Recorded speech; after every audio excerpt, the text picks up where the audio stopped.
Maya Paldo, Pampanga, magandang araw, Central Luzon. Ako po Inke, kayong Talasuyo, Liana Canilaw. Arin na rin ang mga regular balita ngayon ng Milabas sa Parumigo. Baradong mga kanal sa Jasa at MacArthur Highway, sanhi ng mga flash flood sa San Fernando ayon po yan sa DPWH at PEO. Umento sa regional minimum wage ngayong 2024, tiniyak ng dole. 91 million flood control project ang kadating Arayat, taglos ng ikmol ng Pampanga River. Dating Vice Mayor amunan na in DPWH, abagutan ding sheet piles. Flood control project yung Makabebe, mitok ng iya, pauli na ng personal property claim agpangking DPWH. At mga kuli at kikisla paparul, magpasaya king Christmas capital ni Wangsa.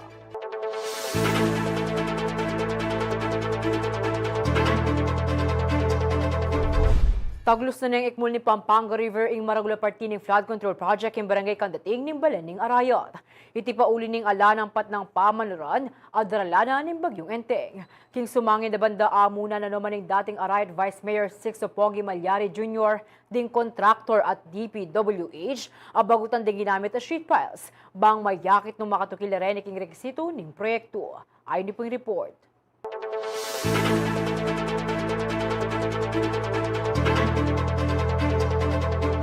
May balaos na yung pamanlapo na ng Dalumking Pampanga River king parti na ng Menyo Dagabon king purok dudurot barangay Kandating Arayat.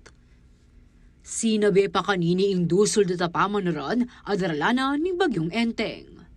At tatanda ng metibag iniinyang August 17, pauli na ng pangalasak ng flood control project, ami kaalagang mayigit 91.4 million pesos. Basic in project details sa nini, March 4 nyening banwa inyang pegumpisan deng proyekto at target deng ayari king November 4. Ing Pampanga 1st District Engineering Office ing implementing agency, kabang ing Edma Reconstruction and Trading naman ing kontraktor. Samantala, amuna na naman ing dating BC Alcalde na ning bala na Sixto Malyari Jr. ing DPWH, abagutan ding sheet piles, bang abalu ng istulo sukadenye. Makikita naman po yung kung pinutol Pero paano po makikita ang pinutol? Nakabaon pa po Bunutin muna.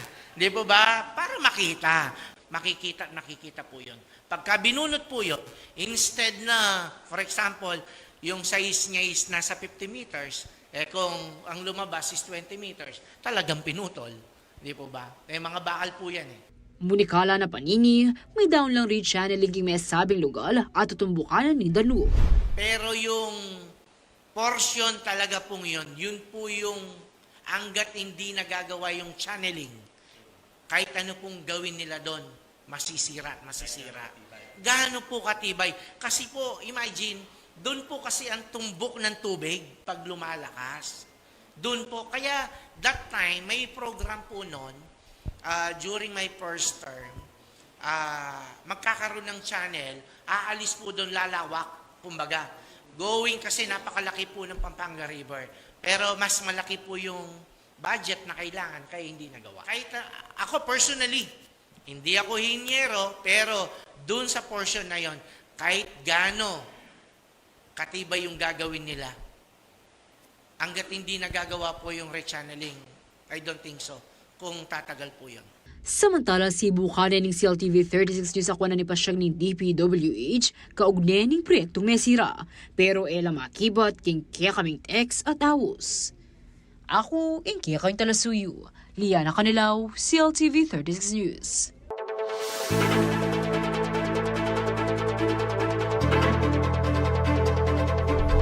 Pamangawang Bayong Floodway, biyayan ding dating creek at pamangamit pumping stations. Apin rin ng mapil ang solusyon na akakit ng provincial government ng Pampanga, bang solusyon ng Marales Albuk, king syudad San Fernando.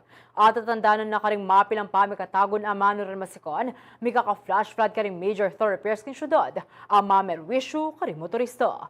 Agpang karing negosyante, atin nga namang negatibong epekto iniking image ng Central District ng Balen. Yung karagdagang detalye king report ng Paulo G. Santos.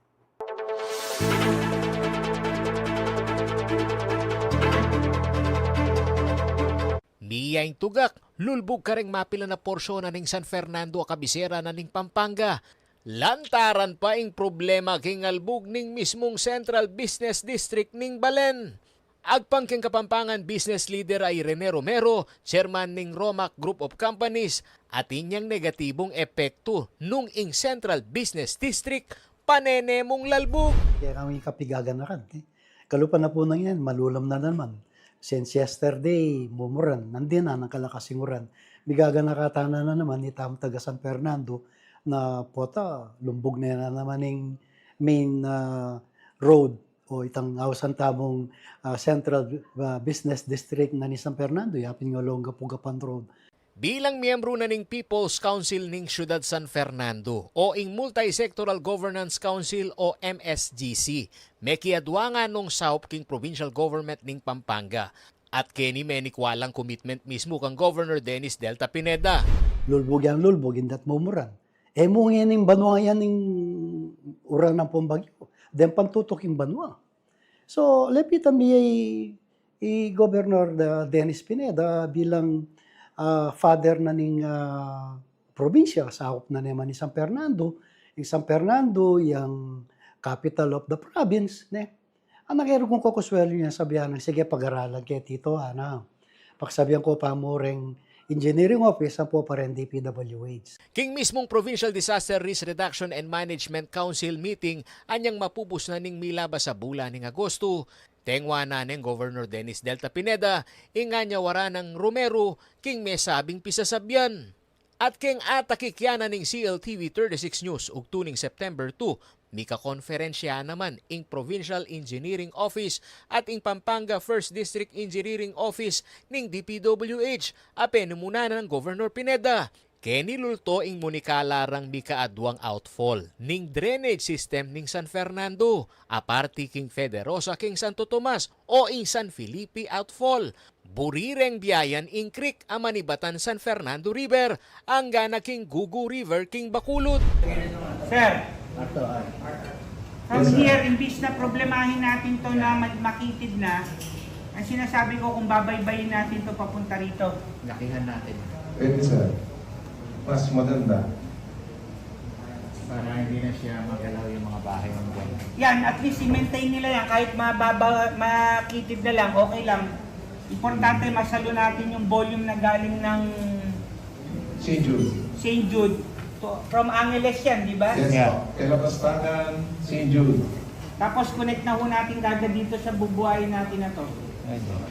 Nakita natin yung volume na nanggagaling ng Angeles, Magliman, ng mga na river, papasok dito sa Cabalantian. So, right now, umiikot pa to, pupunta pa ng Santo Tomas, bayan ng Santo Tomas. So, nag-propose po ako na kung pwedeng idiretso na natin to ng Gugu River at pump station na kung gagawin natin doon. Buhayin natin yung talagang river, creek na existing po noon pa na takpan na ho ng lahar. So, we're planning na buhayin ho to, tapos pump system going to Gugu. Keng malagwat salita nung mirina niyang dalan ning Danum dire suking major river system, minonola ring drainage amalagwang kakap mo. Samantala, misubong yung investigasyon na gawa na ning provincial government king sangkana ning Albog, king Central Business District na ning San Fernando. Ngeni ngabak na ning September 3, pebus ninong Pasibayong Pineda, reng kanal dane na ning intersection king Jose Abad Santos Avenue. Lulto king initial inspection. Na, ayan, kung makikita nyo, basura yung nakukuha natin. O kaya, bumabagal yung daloy ng tubig. So, sa laki ng volume na ina-accommodate ng mga kanal natin, kumisa talaga, hindi kaya. Kaya, meron tayong flash flood dito. 1.6 kilometer stretch ning Jasa ing linisa na Pasibayo ning DPWH at ing Pampanga Engineering Office. Agpang king provincial government accountability kareng Mississippi nga komunidad king pisasabyan na basura ing dapat misamas bang malingap lareng kanal ae nakanu ustusukad king maragula volume ning Danum. Magatian muna ho namin itong isang side, buksan lahat ng kanal, linisin ho natin hanggang mapapunta doon sa outfall. After naman po nito, lipat po kami sa kabilang side para mabuksan din ho at malinis yung mga kanal doon. Samantala, pesalamat naman ni Rene Romero, king pamanalakaran ng Governor Pineda, king problema king albuk king syudad San Fernando. Pamagmalino ng Romero, ing pamanyaup king syudad, lupa ning pamamulitika nunesaup king komunidad, apartina ning probinsyang Kapampangan. Nakaka-relieve naman yung sinabing yun ng governor. Ang in-emphasize ko sa kanya, ang ngalanganin siya, sabi niya, baka lilitaw na mamumulitika siya. Sabi ko sa kanya, Gob, hindi. Tinutulungan nyo kami. In fact, sinesave nyo kami. Kasi kapag kami baha, hirap na hirap kami, lalo na yung mga small businesses, na tinulungan mo, binigyan mo ng 40 million loan assistance. Hanggang ngayon, yun ang pinoprocess namin, na binibigyan natin ng tulong itong mga small businesses. Kahit lang ito ang mga tulungan natin, malaking bagay na, Gob, sabi ko sa kanya. Ako yung kayong talasuyo ay Paulo G. Santos, ating pusong makabalan.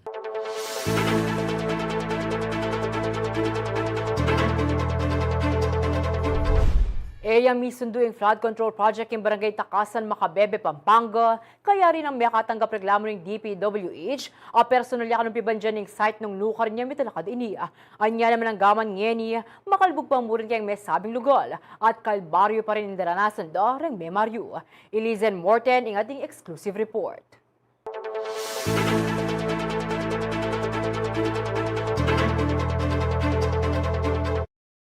At luning bulan ing milabas manibat-an niyang mitok ng ingobra king flood control project kay ni king Barangay Takasan, Macabebe, Pampanga. Agpangking Pampanga 1st District Engineering Office ning DPWH Region 3 atin kasing megreklamo king karelang opisina personal yang piban dyan ning liba ng site ning ahensya king Purok 3 ning Mebang Gita Barangay para king karelang proyekto. Muna masalese po, emisip-sipan na may pisasabihan o problema kitang project pong ito. Ngayon, ita pong problema ito, yapin po itang road right of way o right of way, ada po, atin pong linwal di natanga tao, paswala na kaya itang loti, dyan pong dalan niya pong existing road tamo po. Agpangking Construction Division Chief ng Pampanga 1st District Engineering Office ay Engineer Danny Canlas, sheet piling ampong migit kumulang a metrong road upgrade ing makaplanong magawaking Barangay Takasan at mayari niya sana yung proyekto king daratang a Disyembre. Sisikaswanay kanuning DPWH, amilabas siya king legal na proseso ing karelang proyekto. Kasalunsungan niya ing verifikasyonan ning ahensya nung personal yabang pibandyan o bandiyang gobyerno ing pisasabihan na dalan. Pero may nalakaran niya yung DPWH na anuman ning malyari, misunduy at misundu ing proyektong flood control king Barangay Takasan. Sakali kanung apatunayan nening mag-claim mabandi neng taga na ing dalan king Purok 3 at ineman kanung upaya ing DPWH ay expropriate o salwan ing kayang pibandyan. Karapatan de kanu inideng me Mario keng Takasan uling makakayap yung proyekto para king karelang kabilyan. So may ipag-coordinate lang kayong may bandi. Manyad lang pong dokumentos para paltoda kitang lote nga ito, nung abiya kitang titulo, ita pong dalan. Once na abiya na po ita, in kaya kaming meto nga inyero, retang kayang makayasign kayang right of way. So, isaliksikan data, mag-inimbestigala, lawan de pumunta na kayong Register of Deeds, i-verify de pong masalesa nung road lot siya po or private property. Magkaulagayang 18 million pesos ing pondo ng DPWH para king Mebang Gita proyektong ating kabang 500 meters o kapit ng kilometro. Aparte ka rin sheet pile magin sanang sabat na ning danumamani batan king ilog, makaplano ya namang itas at isamento ing makalbuga dalan king Barangay Takasan. At uling epa mayayari ing proyekto, makalbog pa mo rin ing bili, daring me Mario Kenny. Yako po ing kayong talasuyo Lizen Morten, ating pusong makabalen.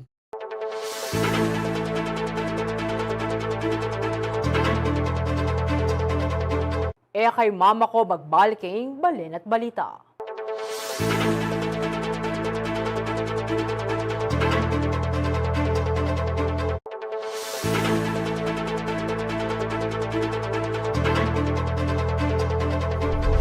Makatutukoy pa rin kayang balin at balita. Kinumpirma ng DPWH ng Pampanga Provincial Engineering Office na ang baradong kanal sa Jose Abad Santos Avenue at MacArthur Highway ang sanhi ng mga flash flood sa syudad sa mga nakaraang linggo.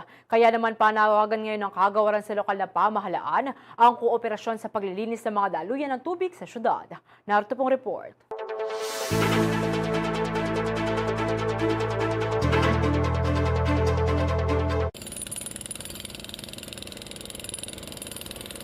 Hindi naging madali ang pagtatanggal sa takip ng mga kanal sa kahabaan ng Jose Abad Santos Avenue o Jasa at MacArthur Highway o mas kilala bilang Dolores Intersection sa siyudad ng San Fernando, Pampanga. Kinailangan pang gumamit ng heavy equipment na mga tauhan ng Department of Public Works and Highways at Pampanga Provincial Engineering Office sa kanilang cleanup drive na nagsimula nitong Martes, September 3 at nagpapatuloy hanggang ngayong Miyerkules, September 4. Ang drainage na ito sa Jasa na commercial district ng lungsod, puno ng buhangin at putik, kaya naman sa kalsada na napupunta ang tubig tuwing bumubuhos ang malakas na pag-ulan.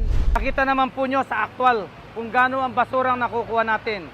Instead ang kanal natin is 1.5 meters more or less, ang depth niya nasa 0.60 or 50 centimeter na lang yung clearance niya.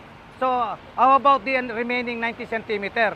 Bis na tubig ang dumadaloy doon, basura ang nakalagay doon po sa ilalim ng kanal. Target daw ng DPWH at PEO na malinis ang mga kanal sa Dolores Intersection hanggang Lasatin Boulevard at St. Jude. Depende po. Kung bibigyan tayo ng pagkakataon sa 1 o 2 linggo, kaya natin patapos ito.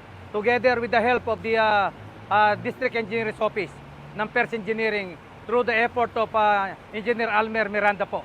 Nakikiusap naman ng DPWH sa mga may-ari ng commercial establishments na nagsasagawa ng construction works sa syudad na itapon sa wastong lugar ang kanilang mga debris. Nakikisuyo po kami sa ating mga nanonood or mga tagapakinig na yung mga kababayan natin, minsan kasi yung gaya ng mga establishment natin dito, pag kakaroon sila ng renovation sa kanilang mga building, sana naman, pagtuunan nila ng pansin, bago sila mag-dump ng kanilang mga construction materials, takpan nila kahit na sako man lang para hindi pumasok yung mga aggregates dun sa mga kanal. Nauna nang ipinakiusap ni Pampanga 1st District Engineer Almer Miranda sa Sangguniang Panlunsod ng San Fernando na bumalangkas ng ordinansa na magpapataw ng multa sa mga mahuhuling magtatapon ng construction aggregates sa mga kanal at iba pang waterways. Ayon kay DPWH Region 3 Assistant Director Engineer Melquiades Santo Domingo, may commitment na rin ang City Government ng San Fernando na magsagawa ng paghuhukay sa downfall ng San Fernando River at paglilinis sa mga waterways. Kaya sila nga po ay nag-initiate din, nagdala po sila ng napagkasunduan na magde-deploy sila ng mga equipment dito sa ibang waterways natin at sila po yung tutulong din po para sa pag-relocate kung kailangan i-relocate yung ating mga scientists na nagbablock sa ating mga waterways. And of course, yung binanggit ko rin sa kanila, yung kanilang mga drainage ay mag-open din sila. Tatry nilang ma-check kung yung ba ay silted ngayon. Although binanggit sa amin before na prior sa rainy season ay nag-initiate sila na magkaroon ng clean up ng kanilang mga drainage. Ako si Paulo G. Santos para sa CLTV 36 News.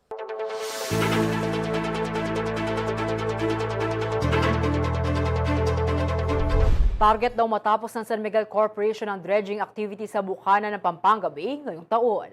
Sa inisyal na impormasyong ibinahagi ng SMC, umabot na raw sa 43,000 cubic meters ng quarry materials at basura ang kanilang nakuha sa Ilog, Pampanga. Magbabalita si Paulo G. Santos.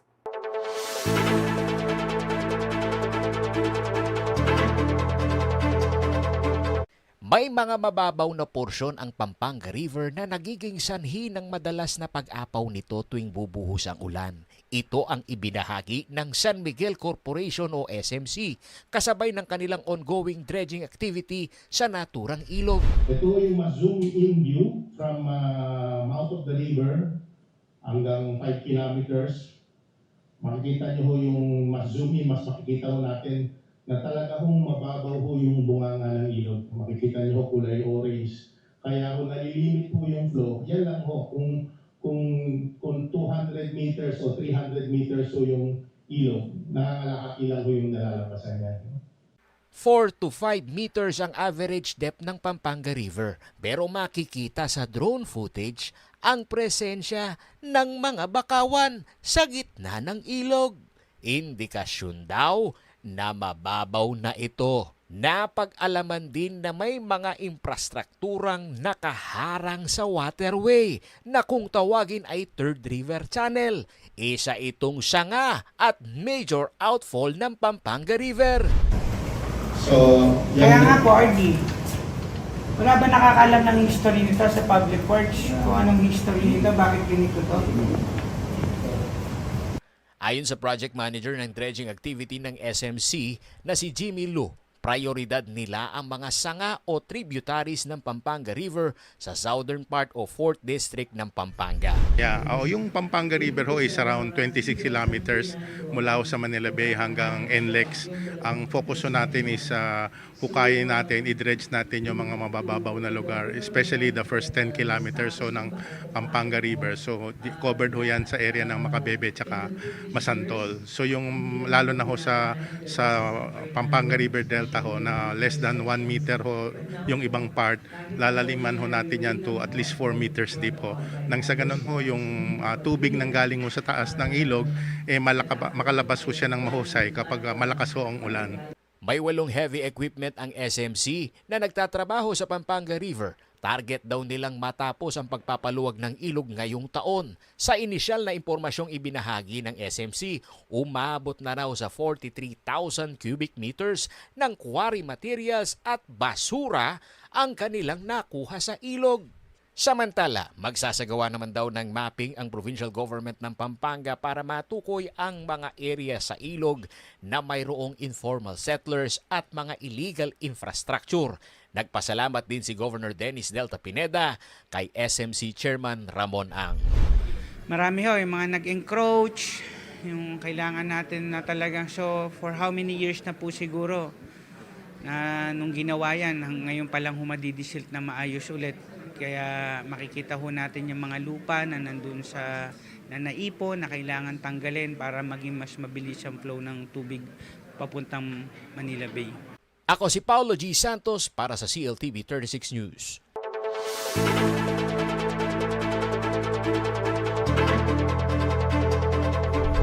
Nagpaalala ang Department of Health o DOH sa banta ng leptospirosis mula sa baha ngayong malakas ang ulang dala ng bagyong Enteng. Ayon sa Public Health Advisory na inilabas ng kagawaran ngayong 2 ng Setyembre, pinag-iingat ang lahat lalo na at madumi ang tubig baha.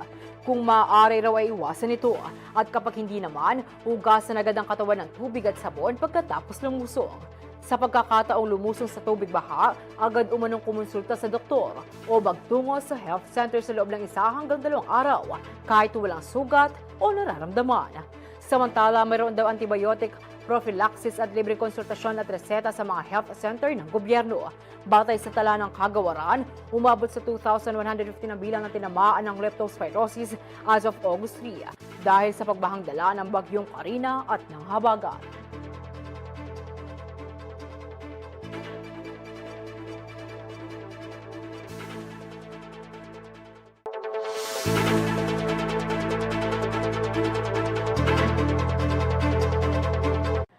Kay mama ko magbalik kayong balin at balita.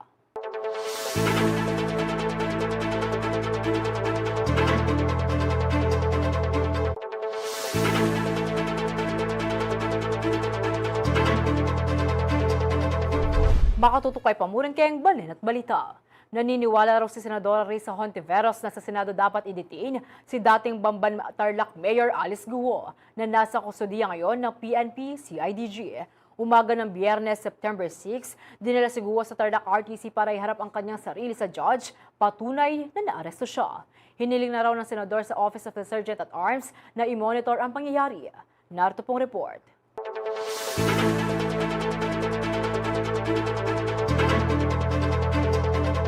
Dapat sa Senado muna siya ma-detain para makaharap sa hearing sa Lunes. Ginagalang ko ang karapatan ng judiciary na maglabas ng warrant. Pero ang Senado ang may pinakaunang arrest warrant laban sa kanya. Ito ang pahayag ni Senator Risa Ontiveros kaugnay ng usapin kung kaninong kustodiya ba dapat sumailalim si dismissed Banban Tarlac Mayor Alice Go na ngayon ay hawak ng Criminal Investigation and Detection Group o CIDG. Umaga ng Biyernes, September 6, dinala si Go sa Tarlac RTC para iharap ang kanyang sarili sa judge, patunay na naaresto siya. Hiniling na raw ng senador sa Office of the Sergeant at Arms o OSA na i-monitor ang pangyayari. Ang Senado ang nag-trigger ng manhunt. Senate warrant ang bitbit ng ating law enforcers sa Jakarta. Kinwestiyon din ng senadora kung bakit ang Tarlac RTC ang nag-issue ng warrant of arrest. Malinaw din sa Korte Suprema, in the case of Binay versus Sandigan Bayan, that criminal cases against municipal mayors fall within the exclusive jurisdiction of the Sandigan Bayan. Bakit po kaya Tarlac Court ang nag-issue? At bakit siya dinala sa Tarlac? Samantala, pinuna rin ni Ontiveros ang ginawang pagpapaselfie ni Go sa mga opisyal at agents ng gobyerno. We want answers, not a photo shoot. Matapos niyang makipagtaguan sa batas, ginawa namang fam meet nitong si Alice Guo ang pagka-aresto niya. Kulang na lang red carpet. Tingnan natin kung gaano siya ka-photogenic sa hearing sa Lunes. Only pictures siya doon. Kasabay nito, nagpaalala din ng senador sa mga kasamahan sa gobyerno na hindi raw dapat ginagawang social event ang pag-aresto sa isang puganteng sangkot sa patong-patong na kaso ng human trafficking, money laundering, fake identity, gross misconduct, illegal recruitment and detention at corruption. Sa Lunes nakatakda ang susunod na pagdinig ng Committee on Women kaugnay sa illegal na pogo sa bansa. Jennifer Salenga, CLTV 36 News.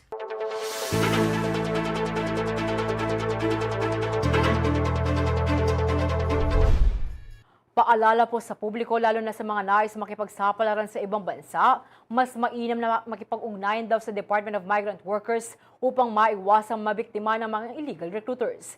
Mayroon din daw listahan ng tanggapan para sa mga lisensyadong agencies. Narito pong report.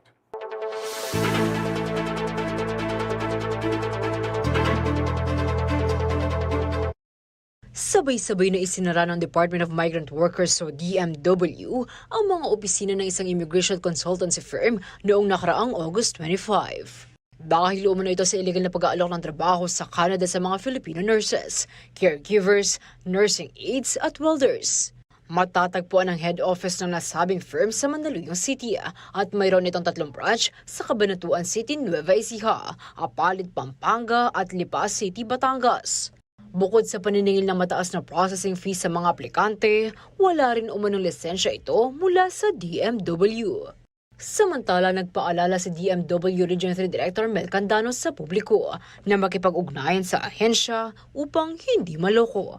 Makipag-ugnayan po muna sila sa aming tanggapan para malaman po kung yung pong ahensyang kanilang pinupuntahan ay lehitimo at talaga pong totoo na nagpapalabas ng mga tao papunta po sa ibang bansa.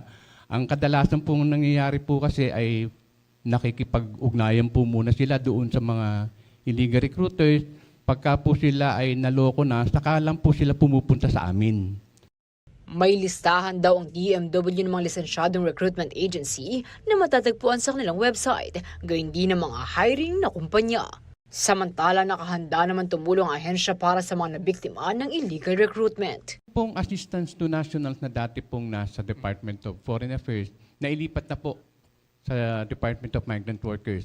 So kami po ay nag-a-assist po sa mga, even doon sa mga undocumented, yun po sa mga illegally recruited na mga workers na nakapagtrabaho po sa ibang bansa. At pagbalik po rito ay pag tumangguni po sila sa amin, ay nabibigyan po natin ng karapatang assistance. Maaari daw tumawag sa kanilang hotline na 0919-067-4019. Samantala, sa kasalukuyan ay mayroon lamang 6 organic personnel ang DMW Region 3. at 13 job orders na nagbibigay serbisyo sa aabot sa 300 clients kada araw. Mayroon na umunang lupa na pagtatayuan ng kanilang satellite office sa Pampanga mula sa provincial government ng lalawigan na matatagpuan sa likod ng Kapitolyo. Magkakaroon na rin daw ng karagdagang manggagawa ang DMW sa mga susunod na buwan. Liana Canilaw, CLTV 36 News.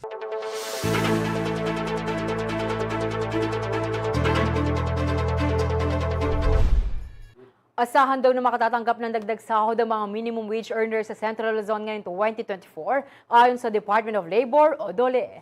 Kaugnay nito, nagsimula na ang serya ng public consultation sa pangunguna ng Regional Tripartite Wages and Productivity Boards o RTWPB upang matukoy ang bagong minimum wage ng mga manggagawa sa rehiyon. Narito pong report.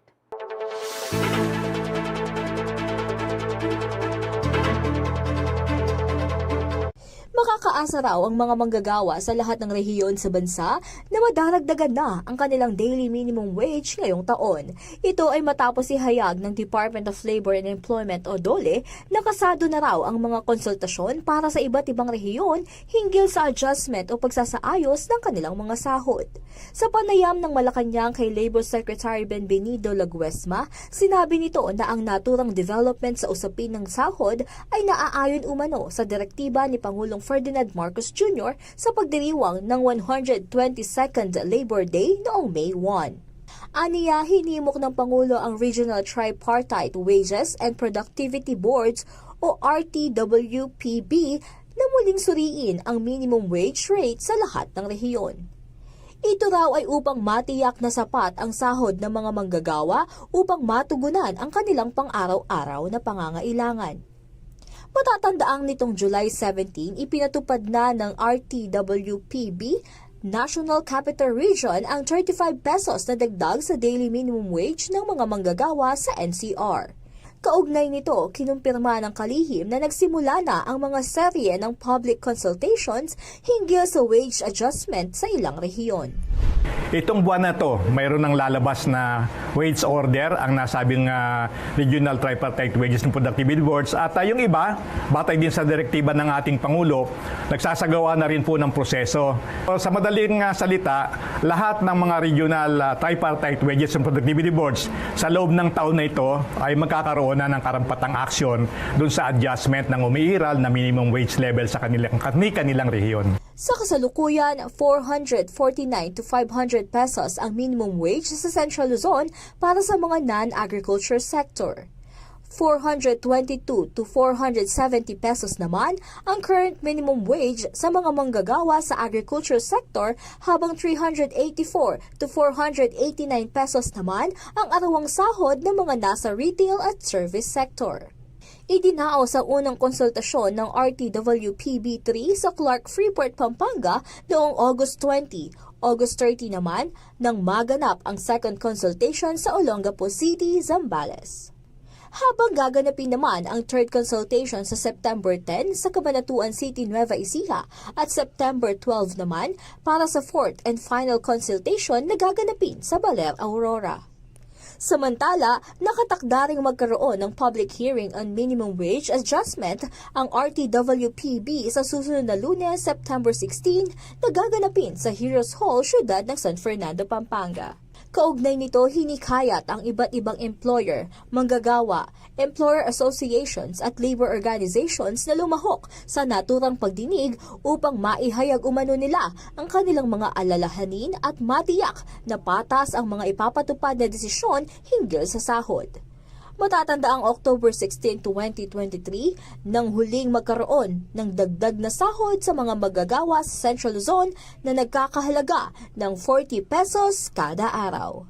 Kasama si Karen Murillo, ako si Danica Gino para sa CLTV 36 News.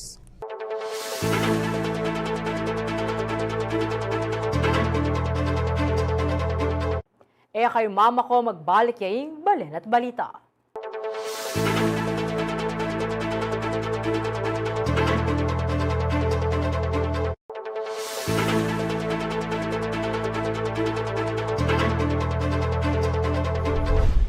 Makatutukay pamurin keng Balen at Balita. Paman po opisyal ang begumpisa ang election season, ramdam na impali ng laban kareng bisang kumandidato. Election-related mano ali at inamo rin mga palyaring patayan. Inya naman dating Arayat Vice Mayor Sixto Pogi Malyari, paborya kanong mikanaya king election hotspot ing Arayat, kay batling pamamaril kang Lakyus Barangay Captain Melumbang. Ing detalye king reporter niya.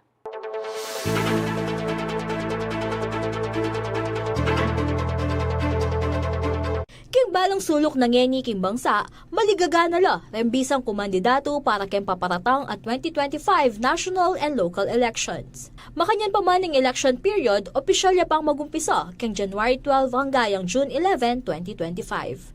King October 1 to 8 naman, ing petsa ng filing of Certificate of Candidacy para maging opisyal ang kandidato. Ala pa man ng campaign period, lulwal na lamo rin ng posters at social media post karang bisa ng bumuelong kampanya. Uning king Pampanga, sinabi na mo naman ing mapila na insidente ning patayan. Adwa na lang kapitan deng may ambush, bulan mo ing pilatan. King San Pedro Kutud i Barangay Captain Matt Ryan Gazin de la Cruz ning syudad San Fernando at Ilakyus Barangay Captain Norberto Meldumbang ning Arayat. Ilumbang maluwat na ng sinapubliko ing kayang intensyon at tagal BC Alcalde ning Balen. Pauli ning kontrobersyal ang pangamate ning mesabing kapitan, paborya kano dating Vice Mayor Sixto Pogi Malyari na miyabeya karang lugar amidikra lang hotspot ing Arayat. Ngayon nangyari ngayon ni, uling ngapin pong alapang election, magparandam la pa, kay ba't na kepalyar yan much better may kabit na king hotspot. Nung pwede mo pin na ring uniform personnel na rin, ilan ang magdalang arm, ilan na mo magdala. Which na, kasi makasahupite.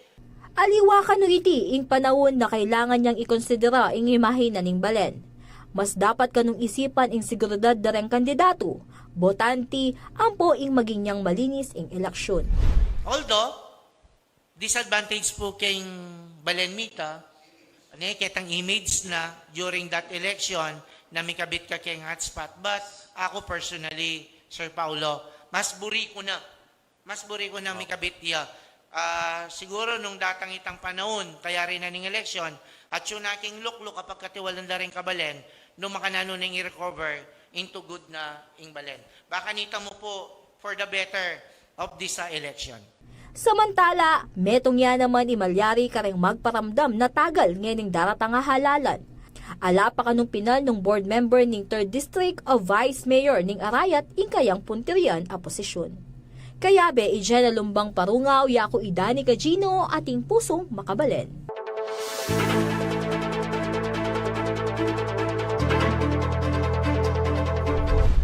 Metong apamasadan jeep impiaglon dangeni rin kaya katamong kabalen kayang Lubao, Pampanga. Kayang kilwal na kasi, lumayang ordinaryong traditional jeep ang Miki iconic Pinoy design.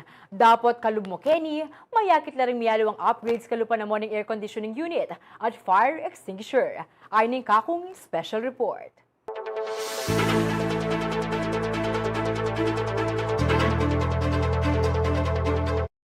Kilub na ning makabang panahon, marugol ng pisasabihan ng programa na ng gobyerno a Public Utility Vehicle Modernization Program. Aausan na nangyayang Public Transport Modernization Program. Sa salangsangan di iniring mapilang transport group sasabing makamala rin bayong unit alang sa pata financial assistance iba't king gobyerno at kapamilatan na nini milakola kapanakitan ding marakal ang mamasada. Metong pa ka rin kapigaga na kanda alimo ring driver ang pong operator no ng agyang ding commuter, ing pangalakora ring traditional o iconic jeepney at tak Pinoy. Dapat ing concern na yan, antine mong asolusyonan ng metong apamasad ang jeep, aadiskubri na ni CLTV 36 News kay Lubao, Pampanga. Ninong emi pabalikid nung akit de iniya pakapasada king dalan. King kilwal metong yang traditional o iconic a jeepney, karas king kilub, modern niya pala.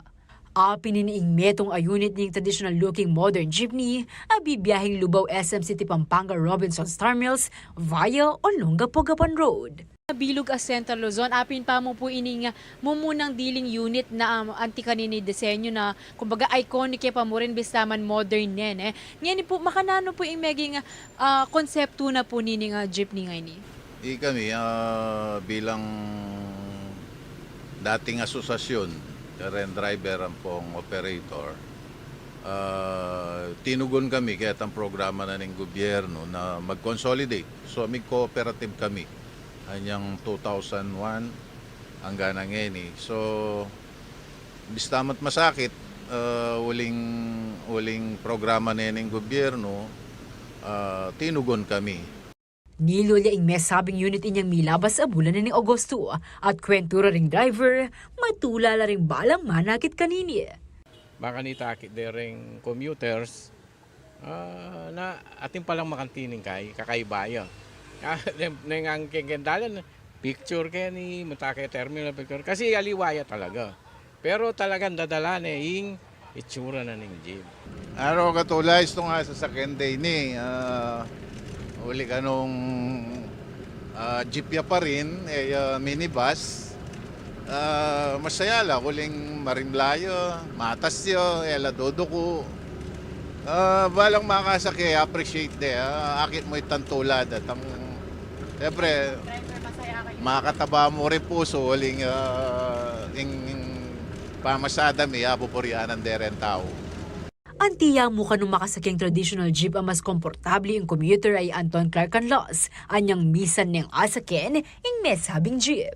Wala mo po ala naman pong pagkaalwakin ng kakata mo pong traditional na jeep. Ita mo po maka-aircon niya po and I think alin naman po ito parang barrier or alin naman po ito maging sign na ng pagkawala dating traditional jeep since bala mo po upgrade demo po itong traditional jeep into mas modern pa po and mas magamit siya pong masalese.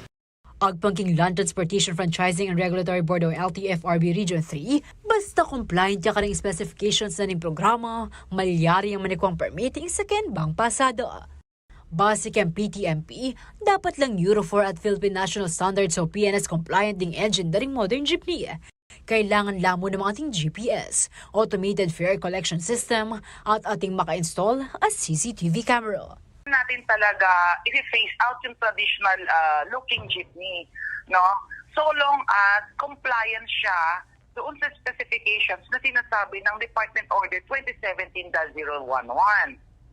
So, So kung naka Euro 4 or Euro 5 at saka yung kanyang sakayan is nasa gilid at yung iba pang specifications na nakalagay nga doon sa Department Order, yun ang pwede nilang gamitin as a substitute dito sa mga traditional jeepney.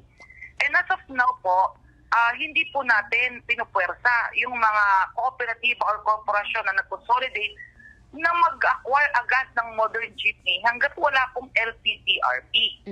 Bang apalwal ing celebrity jeepney apanag laundering pasaheros, di nalalapa mo ka ng bus-bus karayom ding lubaw gulang ko Transport Service Cooperative, ali mo ka rin requirements, nune ang yangking pondo.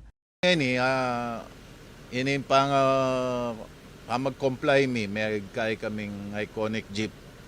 May nibatsa pa po Chaong Quezon. Emya po panutang ken bangko ini uling burina ning bangko retang minibus. Nung ka rin medyo mabayat po yung kay pamagbayad. So ngayon gawa mi po ken kooperatiba may papag-share kami. May kay kaming share capital, then bawat operator 14,000, then driver 9,000. May kalikom kaming siguro migit kumulang keng metong milyon. Pero uling mabayat ing pamaningil de baloy na po ring kalupa min driver basta-basta apalwalin pero. Antiya mo rin ka ng suporta ra ini ka rin manufacturer king bansa. Kareng abe akong mamasada, cooperative, asosasyon. Tangkilikan tamo po itang sarili tamo. So pantala ring local manufacturer. At manawagan ko naman kaya katamong gobyerno. Sana po bakit makapag-modernize lang ang ding saken. Makanti nila po resuportan tamo. Kay ba't mo itang supportan tala rin local manufacturer. So pantala naman po rin cooperative, lalo na mabayat po yung sasaling sakin. Mamalagaya pong 1.750 ning sakin. Ing presyo na ng traditional looking modern jeep, 1.7 million pesos. Dagdag may pagkining gastos ng pamanlakad requirements sa bayang maniguang permit ang pong certificate. At king presyong ini, era kanubalo rin kooperatiba nung midagdagan niya pa yung karelang magdilidiling unit. Anya ing adwa ng dakyang gobyerno. Po rin pa yung sahop kasi mabayat po kay metong operator palitan ng jeep na pamasada ni kay ba't maging bandi na yung cooperative. Mabayat po para kayong operator itang milakuya kayang possession ng pag-aari na kayong tinangka na sakin, lalo na nung pigkasakita na yan, pilang pulong ban, mabaya niya mo apal to yung jeep na. Kaya ba't isubsub niya kasi kaya kang sakin, franchise, para makapagkay kang makantining ba yung sakin. Samantala, kapanulan na rin mamasada kapamilatan na ng PTMP, mabawasan na yung road rage ang resulta na ng paamisamsaman na rin mamasada king dalan o ruta. Ako, Inke Kain Talasuyo, Liana Canilaw, ating pusong makabalin.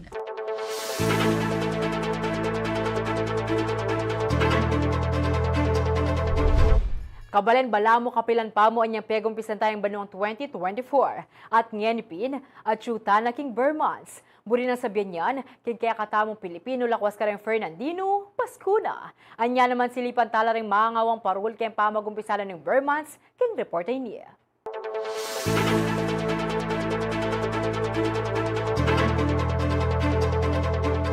Tamangan. Picturesque view.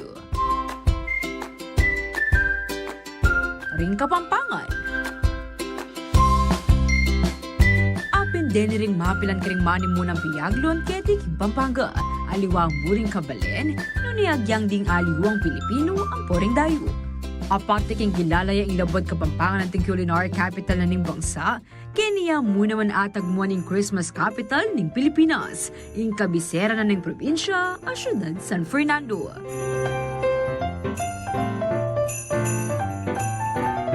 Potang dirim laing tsup na ningangin, potang saslag noring pusuring tao, balo mong balo, at syunay Pasko, nga napinitang kantaking pisamban, usong at syuna ing simbambengi.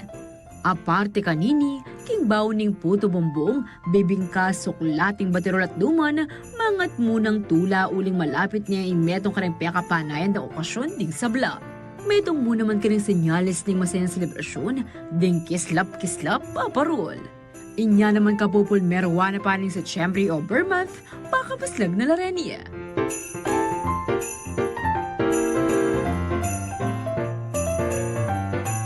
Nanula pinuwari rin pakapaslag areni.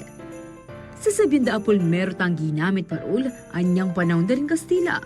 Many ba taking Spanish word of farol, na yung kabaldugana, lantern o sulu. Patsya aldo na ning misa de gallo o simbambengi, sasabit la kano rin parol bang kanita sumalay ang dalan, papunta king pisamban. May gumpisaya mo king simpleng gasera kanita ang malabitwin na disenyo ng parol, ang inimbento na ng Kapampangan artisan ay Francisco Estanislao. Ing figura ng nita tinyang korting batuin ng gawa mo king kawayan, papel de apon, ang pampasulwanan de iti king kandila. At kalabas na ning makabang panahon, may evolve na lang mo naman din ni kalupara rin titendara king Jose Abad Santos Avenue o Jasa, a year-round makapatindaya king dalan. Pre po yung worry po ng mga kababayan natin na bumibili ng parol, baka mga ngayong Bermonths na nila magamit, next year hindi na nila magamit. Ito po ba masasabi po natin na magtatagal po talaga yung mga parol natin? Ito po, magtatagal po kasi naka-LED na po siya. Ing pagmaragol na rin magparol, aliro pakyapusan ding parol gawang syudad San Fernando. Opo, maganda po yung mga parol dito kasi dito po lahat gumagawa, karamihan po dito gumagawa ng mga parol. Mga quality po talaga yung parol dito. Bali, dumayo daw mo itang kasanting ng design, itang parol, tapos itang quality, makanya. Madakal yung pagpilian, tapos itang kasanting mo, marakal talagang design itang magawa mi, ma'am. Kaya aliwa kasi, ma'am, reindeer mo, at siyempre natural niya mo, traditional mo. Tapos itang sulo, ma'am, matibe. Parang ma'am, masanting ngayon, ma'am, pwede yung magdamag ya. Itang improvement, tapos mas dakal yung sulo talaga. Ito talaga mapagmaragol mo. Agyang ali Bermonth masala yung industriya na ng pamagparol king lugar. Ali mo pang lokal, nune pang international. Dinadayo po talaga to kasi dito po yung patok na mga parol na magaganda po, mga quality. Po, ma'am, diretso ba? All year round ba? Makanya, ating kaming kasing kayo, ma'am. Ating naman sasaling 110, January, February, hanggang December naman maggawa kami mag-stock, ma'am. Meron po akong budget lang na 500. Ano po kaya yung mabibili kong parol na maganda na at high quality na sa halagang 500? Meron po kaming 500 na yung fiber po siya, pero maliit lang po. Quality naman po siya, ay naka-LED na po siya. So kung ano naman po, kung medyo malaki-laki po yung budget ko, Kung ano yung may may recommend nyo? 1,000 po, medyo malaki na po siya rin. LED na rin po kasi siya. 1,000 kapis po siya, hindi po siya fiber. Kaya murang alaga, aramdaman mo na kaning Pasko kapamilya tanda, ring pakapaslag aparol. Bibigay mo iting season talaga din ni ma'am, pero ngayon, ato ang libo mo, ma'am. Pero usually po, nano na po din peka masalilakwas na po para kare kaya katamong kabalen na kumbaga makabudget yung karalang panyaling parol. At depende kung paglagyan da, ma'am, no, medyo mas mataas yun, ma'am. Data po medium. Itang Magkano yan po yung makanya? 3,000 po, ma'am. Then, ma'am, itang pinaka, no, medyo mabongga mo, ma'am, mga second floor, pwede na denim mo. Kaya 5,500, pwede na po, ma'am. Karing manton parola ipatandayag karing pami bale-bale, eskwela o establishmento, malyaring masyalat sali karing makalinyang magtindang parol king jasa, manibat alas 6 ting abak, hanggang alas 12 ning kapitangang bengi. Ako, ingkya kayong talasuyo, Liana Canilaw, ating pusong makabalen.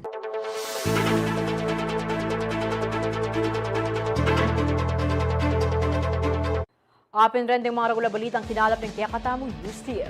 Para king aliwa pang updates, i-like and follow yun lang mo rin kaya kaming social media pages.